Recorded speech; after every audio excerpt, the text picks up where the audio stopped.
各位观众朋友们，大家好，欢迎收看 JxJ 论坛，由我 Jimmy 马健与我们的好朋友 Jim Noteware 为我们一起讨论这个礼拜的时事。Jim, how are you doing? Doing fine, Jimmy. Busy as can be, trying to make sense of the world around us. Well, today was a very disturbing news. We expected it to happen, but as I told my kids that this is the first since Crimea 8 years ago, this is the first full-fledged attack of a sovereign state in their lifetime. My 8-year-old, for him, he's probably never experienced a real war. We can't really call it a war because Ukraine is not fully retaliating. It's just playing defense only. What do you think, Jim? I mean, we'll talk about the consequences and we already know the market reacted and all that. But what is your take on? I mean, everybody is right now here in the States without getting into what international community is saying. Here in the States, we know the approval rating for the White House is very low. We know the sanctions has been levied. And we also know that won't change anything. We also know the president has already said that we will not send troops into Ukraine. So give me your take on what is going on and what will happen. Well, my first thought is history is repeating itself. There are two huge parallels with World War I and World War II. The first parallel is that in World War I and II, there were aggressors. In that case, in both of those cases, they were Germany, particularly World War II.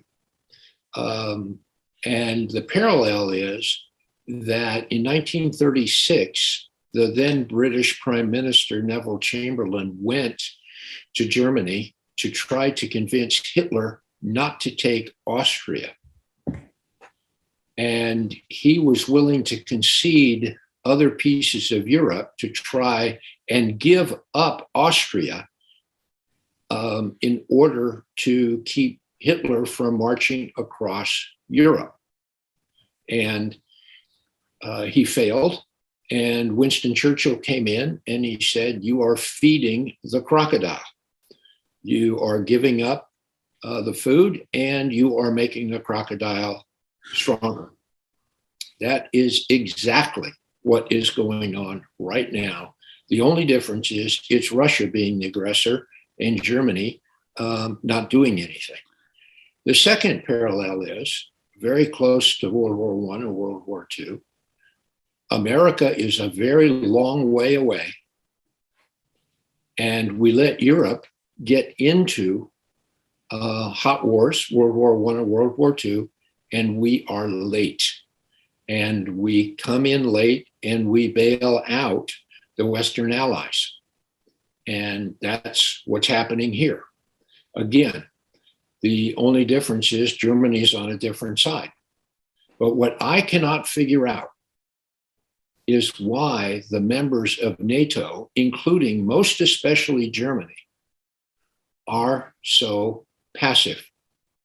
Why is it that the United States is being put into the leadership position, either directly or indirectly through NATO? Does anybody really think that Putin's move into Ukraine is going to be the last? No, this is the beginning. And his next moves will be to a NATO state. And that means that the US is committed by NATO to participate. Many Americans are taking some solace in the fact that Ukraine is not a NATO state, and therefore we do not have to get involved. This is only a matter of time. And I'm of the belief regarding US domestic politics that part of the encouragement that Mr. Putin has is the United States in the recent year has demonstrated weakness again and again. And weakness always encourages aggression. So I think we're in uncharted territories. And I think Mr. Putin's speech yesterday was very, very dangerous and ominous. The way he phrased his threats, there will be reaction that you've never seen before, or something like that. I'm paraphrasing it. I think that's a direct link into utilization of nuclear weapons, which, with the exception of Japan in World War II, at the end of World War II, the West has never seen. So, Jim, I think it bears a lot of close watching. No doubt, but this is my question. Yep. In the last 250 some years in this country, we could disagree on a lot of domestic policy. But when it comes to foreign policy, we circle the wagons because it's in the best interest of a nation or national interest. In World War II, we did not act early enough until we were attacked.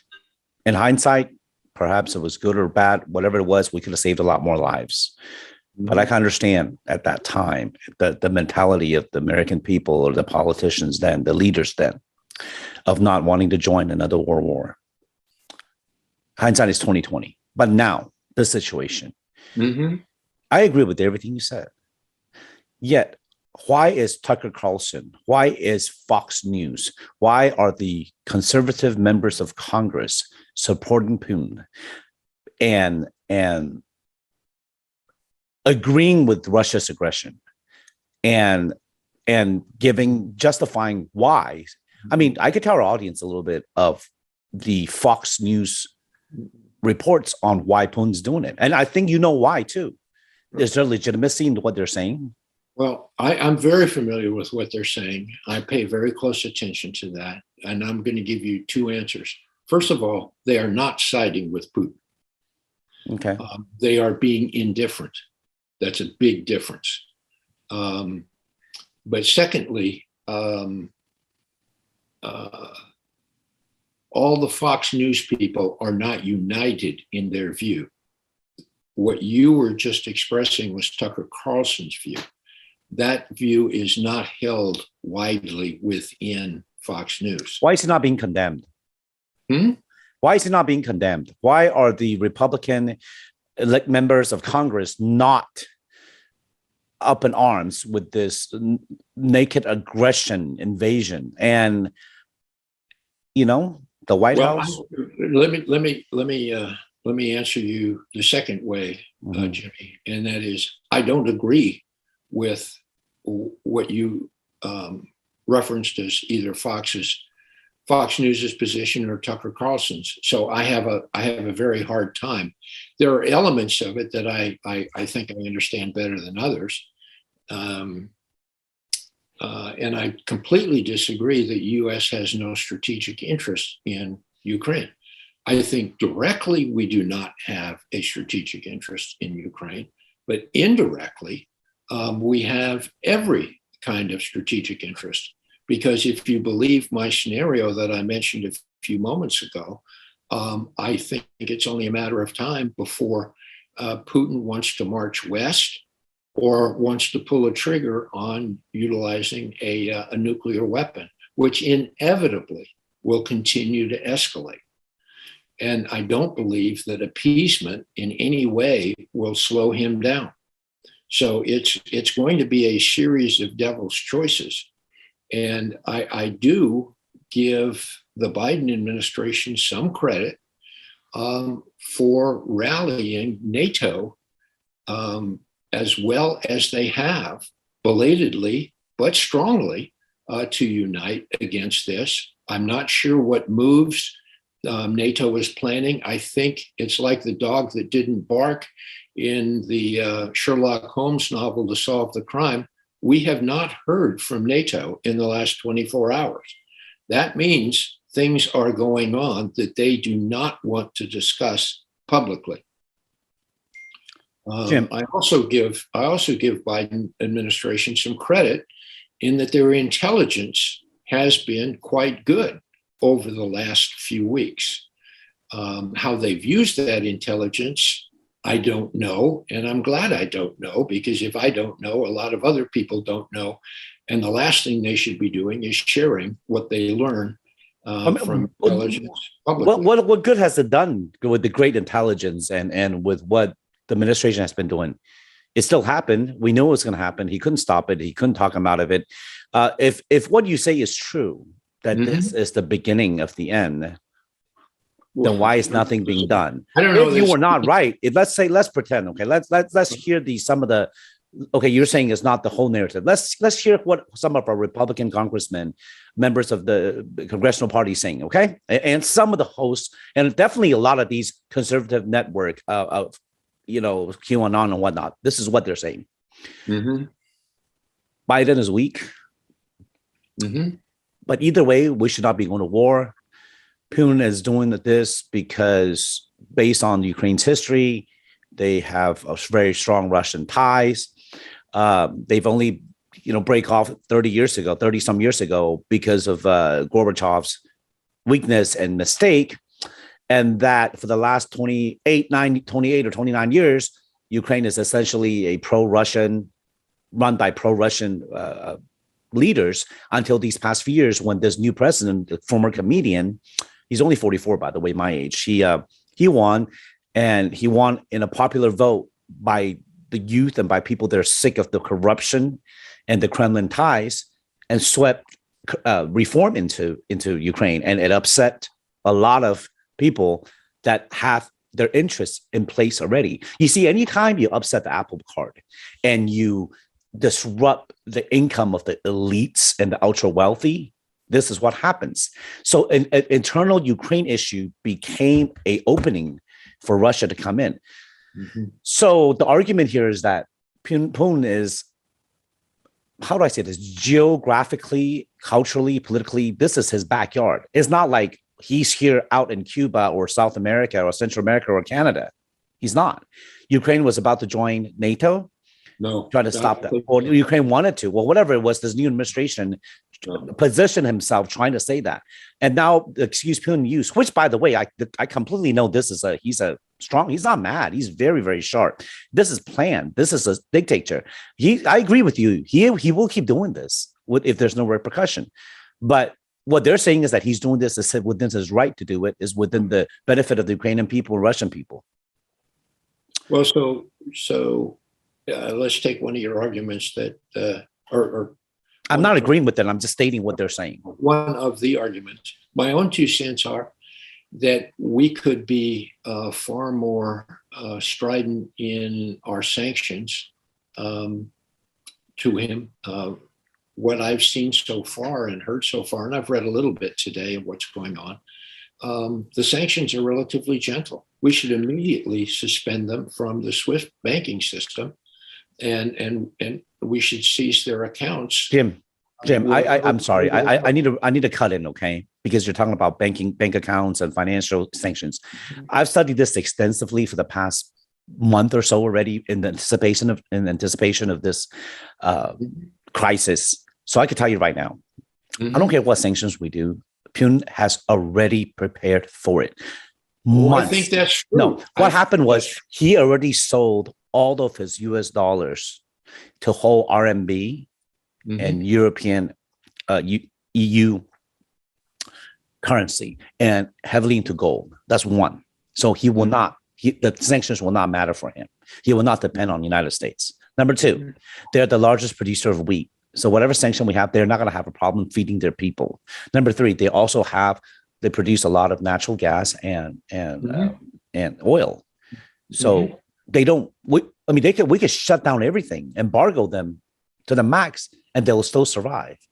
And the fact that they have, how do I say it? They have time. For us, if NATO is not rallying, if Germany, France, nobody's doing things, China definitely is on the fence. China is not condoning it, but it's not supporting it. Because what a lot of reviewers are Asian, what they don't realize is China has significant investment in Ukraine. China is very close to Ukraine. Yeah. Okay, so this is very bad for China, to be honest with you. But yet, China knows not to trust Russia. But they have a common enemy of the West, which is NATO and the United States. So China is kind of, trying to appease everyone. But the only loser in this situation to me is China. However, and obviously the Ukrainian people. Mhm. But let's go back to this. We already talked about it before, and this applies here again. How many wars have we been in since World War II? How many wars have we lost? How many nations have we devastated? How many generations of terrorists have we created? I am not saying we should or should not. We're educated here.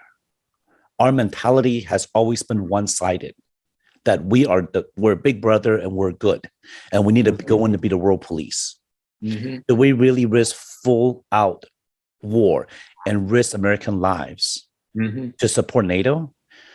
Or Jim, this is like you said, do if you're damn, don't. There's no right. There's no solution. Mhm. I just know that the market already rebounded. We know this is expected. There are many things that this administration could do that could essentially resolve this, because the thing that matters to Americans most, voters most, is gas prices. It's inflation. Biden could always call Saudi Arabia the murderer's king and ask them to ramp up production. Well, we could always erase our sanctions on Iran, and we'll flood the market. Or we could ask the oil and gas companies here, our own oil and gas companies, to increase production and lower prices. Absolutely right. We should start with that. We should undo everything Biden has done on the energy front since he was inaugurated. Starting with reopening the XL pipeline, starting with the pumping as much as we can from the Alaskan Wildlife Reserve, starting with more leasing in the Gulf of Mexico, starting with opening up as much as possible on shale here and in Pennsylvania and in North Dakota. They're restraining just in North Dakota and South Dakota 600,000 barrels a day. Why? It's just foolishness to restrain our own energy production. And we should be doing everything we can, which we already are beginning to do, to ship as much LNG to Western Europe as is possible. Jim, being from Houston, having friends, family, clients in the industry, I understand what you're saying. It benefits us, all of us here. But the majority of the world do agree that signs that is not made up. There is global warming. There is an issue with environment, that what Biden is doing is what everybody else has been doing. We're just late catching up. That's all. No, I'm not saying that I'm agreeing or disagreeing. I'm telling you that's what they will say. And also very importantly, is oil and gas companies will not heed the advice of White House. These are corporations. They answer to their shareholders. The bottom line is their stock prices go up. They're hoarding this. They're waiting to make a killing in the market, as they should. This is a free market economy. So they will not sit there and relieve common American people's plight to have lower gas prices. That's not going to happen. And then choosing lesser of two evils, Saudi Arabia, Iran. These are not long ago countries that harbor terrorists. Compare that to Russia. Do we have to depend on foreign oil? I'd rather not. No, we don't have to. We shouldn't at all. So you're saying that this global agreement on pollution and global warming should not be as important as the bottom line of oil and gas companies? No, I'm saying actually yes, but I'm also saying we should do as much as we can to produce as much of our clean burning natural gas as possible. You want to save the world's carbon emissions, you get China, you get Brazil, you get India, and much of Africa to convert from coal, from wood, from burning whatever else they burn, to natural gas. The US is the only developed country that has reduced its emissions over the last 10 to 15 years. A little bit in Europe, but not the big emitters like China, like India, like Brazil. You know, Jim, we talked about this topic many times ago. Let me remind you one more time. That's dilemma, okay? Mm-hmm. We as a nation, as an industrialized nation, along with Europe, made it. We burned and pillaged in the 20s, 30s, 40s for the last 100 years to get to this industrial superpower. Yeah. These underdeveloped countries like India, China is trying to make it. So why would they listen and say, hey, you guys already made it. You guys have the infrastructure and resources to be fully natural gas. We're just trying to produce and feed our people. So you made it and we didn't. And we all created this mess to poison the earth. But now we have to heed.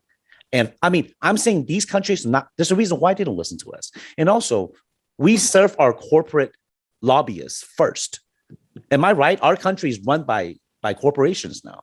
If you were in the White House, you would you would do what's right for the country and look at the longest view in the room, because you might not depend on. Well, one of the things we learned in business school is if you don't have a successful short term, you don't have the chance at a long term. Agree. So, okay, I think one of the things that the most important thing the U.S. can do economically and strategically and environmentally is to pump as much natural gas and become energy self-sufficient again and flood the world markets with LNG. I cannot argue against that. That all by itself would do incredible things, not just for us, but for our allies. But can we do it in a way that could protect the environment and reduce emission and not, because when you talk about the pipeline and Alaska, people in Alaska overwhelmingly reject developing it, overwhelmingly believes in protecting the habitat and environment. This is not an if or but. Our view might be the minority. Our views about... Well, then if you don't like that, the people in Texas are very happy to pump as much oil and gas. We have a virtually infinite supply of natural gas. We flare it at the wellhead to get rid of it. Okay, I know that. Yeah. The only cost is transporting, right? Or building pipelines to go get it. Yeah, or transporting it. And that's what we should be doing. And pipelines are by far the safest means of transport as well, and the most economically efficient. You know, some people are already thinking of that. So, Jim, quick note, little off topic. So these shale gas that is being burned off, some very entrepreneurial young men have started driving container trucks with Bitcoin mining machines and driving to these locations out in the middle of nowhere, out in Midland, out in Odessa, and taking advantage of this essentially almost free energy source to power something that usually would cost a fortune. You see? And that's a geographic arbitrage.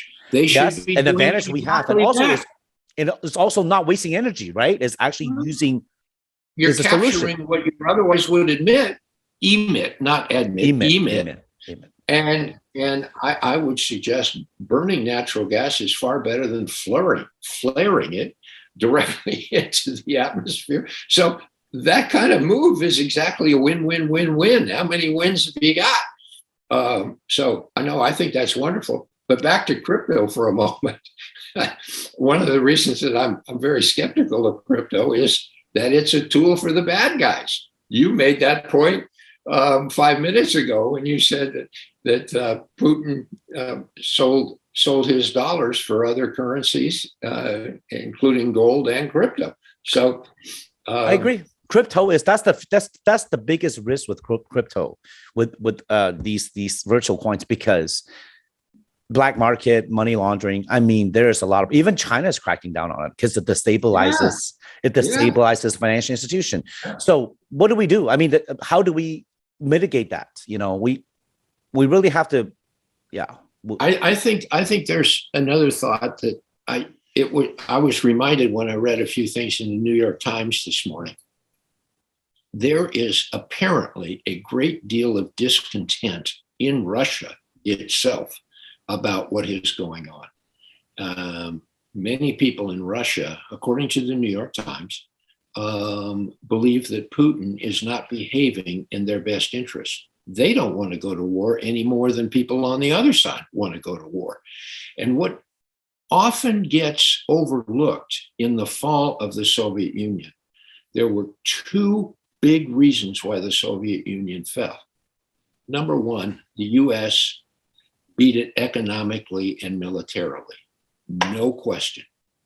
But number two, the then leaders lost the support of the people, in particular because of economics and the desire for consumer goods and not to be treated in the old-fashioned Russian way of exploiting their own population. In other words, the Russians wanted to join the West. And one of the biggest events was when the McDonald's opened in Moscow. That was like a symbolic flashpoint. Got the same thing likely to be going on here and now. And there's got to be a lot of ways. And even in Iran, we know that the populace is supporting less and less the repressive mullahs. So ultimately, populism works. And right now, the leaders have the authoritarian leaders have a stranglehold on their people, whether it's the mullahs in Iran or the oligarchs and Putin in Russia. But that's not going to last forever. Didn't last forever in Germany. I pray to God that would happen. I pray to God that the populist movement would have a natural effect where the transition would be peaceful, swift, where a truly democratic way, freedom to the people would occur. But we've seen it time and time again. It does not apply to Afghanistan. It does not apply in, say, Vietnam or China or Iraq or Iran. I mean, the list goes on. How do we educate? I think education of the citizens is key.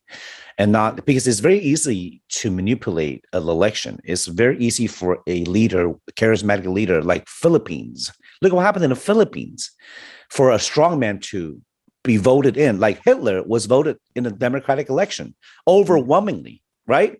So what you said about dissent in Russia, of course there'll be dissent. There's a lot of dissent in Ukraine too.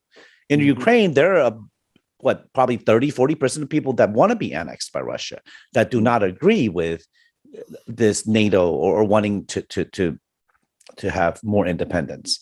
Look, Jim, for me, anytime there's a war, it's hard. For me, being educated here, we are a peace-loving nation, right? Where we're taught to have peace and to use diplomacy and agreements, but we've come to this point, and the fear is that our government may lose the faith and trust of other nations if we don't act.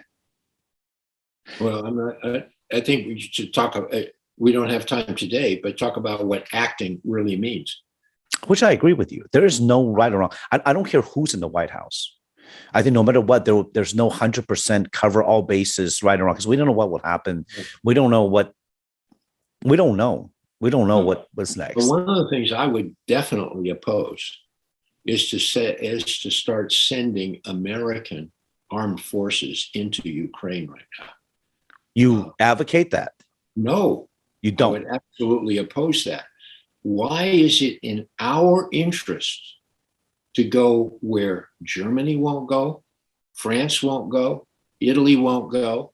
I believe Poland would, but I don't know how strong Poland is. I don't know how strong Hungary is. I don't know how strong Bulgaria and Romania are.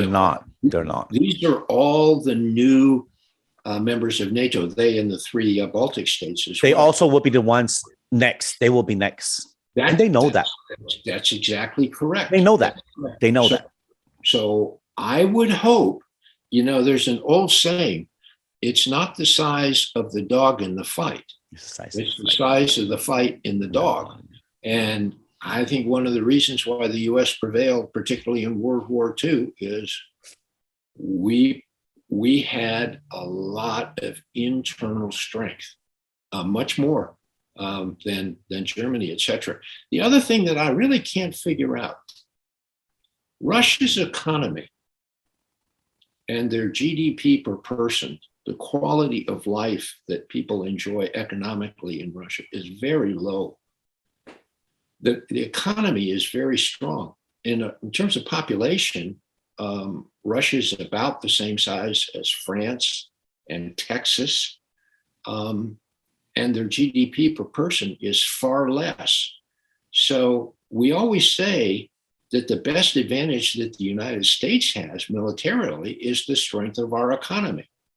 Well, take that statement and turn it around. How can Russia exist very long militarily? Yes, it can sell some of its oil and gas, and probably China will buy everything that Russia wants to produce. Very good point. Very good point. But I think one of the things that President Reagan figured out, see, right now, Russia's economy is about 1/12 or 1/15 of the United States. But when Reagan was president, it was about 1/3. Okay, so look at how it's fallen over the last 30 years. Yes. Yes, we've grown, and I'm proud of that. But Russia has fallen. But they have fallen, and they've fallen demographically as well. Okay. So, Jim, yeah. I feel like we should continue this topic. There's too much in depth, and this is, you see how we started out by talking about the invasion, and it led to oil and gas, and it led to how do we proceed, lead to history. And there's so many important points that I don't think is being talked about in the media right now, because it's all related. And this is very important information. I tell you what, okay, if you have the time, I would we'll love to do a second part of this within the week. So let me go ahead and tell everybody, thank you for tuning in. Okay. I hope everybody's prepared. I hope this conflict will end quickly and in our favor. Thank you for tuning in, guys. Okay. Bye-bye. Thanks, Jimmy. Bye-bye.